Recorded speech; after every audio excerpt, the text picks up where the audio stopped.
I want to first thank the Ethics and Public Policy Center for hosting me and for holding this Big Tech Symposium on a very important topic. Americans today communicate with one another and consume information using technology platforms that function as the modern public square. Yet this public square is controlled by big tech corporations like Twitter and Facebook, not a government responsive to the people. Increasingly, big tech is exercising this authority in a way that is inconsistent with the foundational principles reflected in the First Amendment to our Constitution: free speech, freedom of belief, and the open exchange of ideas. In recent months, big tech has removed news that was inconvenient for their loudest users' preferred candidates. They've silenced the President of the United States, and they suppressed politically unfashionable facts regarding the origins of COVID-19, which hampered discovery of the facts regarding the virus's origin when those facts were fresh and were more discoverable. The question is not whether the Constitution permits them to do so. It's whether the law should permit them to discriminate in this way, given the effect that it has on the free exchange of ideas.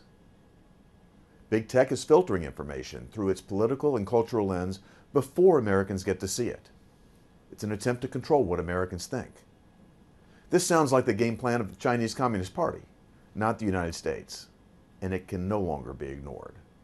That's why I recently introduced the 21st Century Free Speech Act, which puts the American people, rather than big tech corporations, in charge of what they say or hear in today's public square. My bill would first abolish Section 230's license to censor. It would treat big tech like a common carrier that must provide reasonable, non-discriminatory access to all consumers to prevent political censorship. And finally, it would require consumer transparency regarding content moderation.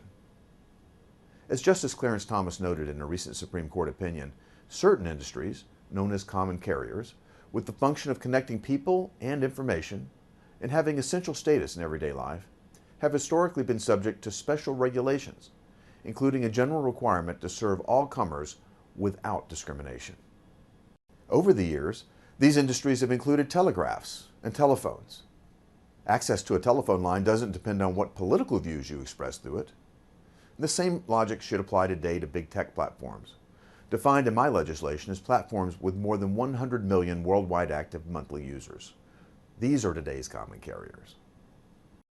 The 21st Century Free Speech Act would also require big tech to publicly disclose its content management and moderation practices to users to ensure basic consumer transparency. So that these common carrier and consumer transparency requirements are enforceable, my legislation would allow consumers and states' attorneys general to address violations via civil action.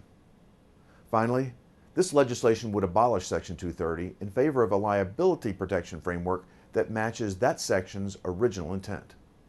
At the behest of big tech and its army of lawyers, courts have stretched Section 230 well beyond its design, which was to promote the free exchange of ideas online and to encourage family-friendly moderation. The 21st Century Free Speech Act would make clear that protection from liability for third-party speech does not apply to the platform's own conduct, either manually or through use of an algorithm. And it would define terms like obscene, lewd, and excessively violent that govern the family-friendly moderation immunity.